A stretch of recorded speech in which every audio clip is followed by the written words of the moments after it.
Napoleon Bonaparte once said, "Music is what tells us that the human race is greater than we realize."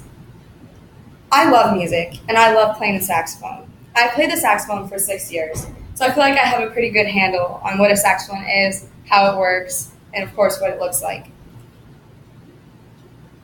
I've also done a little bit of research into the history of the saxophone, so I feel like I am able and equipped to tell you about it. One fairly new contribution to the greatness of music is the saxophone. The saxophone is the most modern instrument created, but it also has a very interesting history, just as the rest of music does. My name is Allison Maher, and I would like to tell you a little bit about what exactly a saxophone is and how it is used, a brief explanation of the history, and the different kinds of saxophones that there are. To understand history, you must first know what a saxophone is. So that brings me to my alto. So saxophone basically looks like this, and there are different kinds, bigger, smaller. A saxophone is a composite instrument of brass and woodwind. So what makes it a woodwind is the mouthpiece. So we have a reed that makes the vibrations, as opposed to a brass instrument having a brass mouthpiece where you use your lips to make the vibrations. The saxophone has 6 main buttons that you use, and then the other ones create a different kind of pitch to those, so they make the note sharp or flat. The saxophone is used in a lot of different bands. We use them in concert band, marching band, and jazz band. Now, saxophones are featured largely in jazz band because jazz is the most modern type of music. And it makes sense that the most modern type of music have the most modern type of instrument. And saxophones really were popular around the time that jazz was becoming popular in New Orleans. So they kind of went hand in hand. Now, the reason the saxophone isn't very widely used in orchestras is because orchestra was popular before the saxophone was invented. So there wasn't any music there for saxophones to play, and there still isn't because orchestra is not as popular as it used to be. And the saxophone was invented in 1841, which is a long time after Mozart and Beethoven were making and composing music in the late 1700s and early 1800s. So this brings us to the history of the saxophone. According to the article, the saxophone is a legitimate instrument by Stephen Mach. Adolphe Sax, who is the son of an instrument inventor, was born in Belgium in 1814.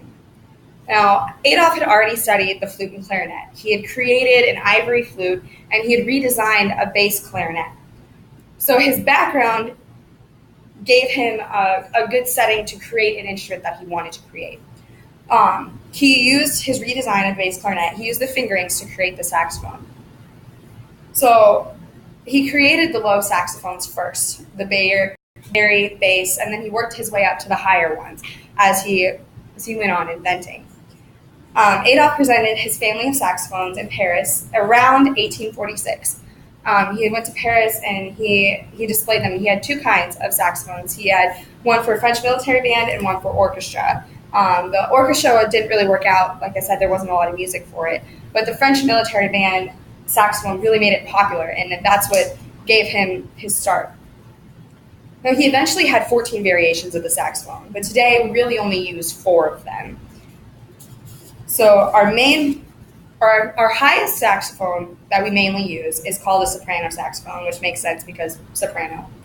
The soprano is in that key of B flat. It isn't shaped like this per se. A soprano saxophone is basically like it's cut off at the bell here. And so it's just straight, and it also has a straight neck. So this is called the neck. And one thing that's really cool about saxophones is that the fingerings are universal all across. So I could go and play my soprano saxophone and then play a bari and everything in between. So the next saxophone is just the next lowest, I think. So it'd be a little bit lower than the soprano is my alto that I have here. And then the rest of the altos are shaped just like this with a curved bell. The alto saxophone is in the key of E flat, so it's in a different key than the soprano. The alto typically gets a lot of the best features based fully upon its range and versatility. Next is the tenor saxophone, and the tenor saxophone is a bit larger than my alto. It has a longer bell and then a more curved neck than my alto does. This is in a key of B flat, just like the soprano saxophone. And next are bari saxophones, which are the lowest that are used commonly, anyhow. They're primarily used for a bass line feature, much as a tuba would be used. The baritone is actually about 3.5 feet tall and plays in the key of E flat, the same as the alto. So this was just a brief introduction of the world of saxophones and its history.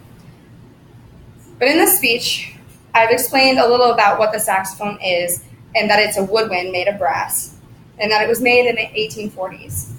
I said that it's used in a variety of bands despite how new it is, and that there are soprano, alto, tenor, and baris that are commonly used. Saxophones may be somewhat new to the music world, but they have become a very important part of the greatness of humans and music. I believe humans have become greater because of the saxophone, and music has become greater because of the saxophone.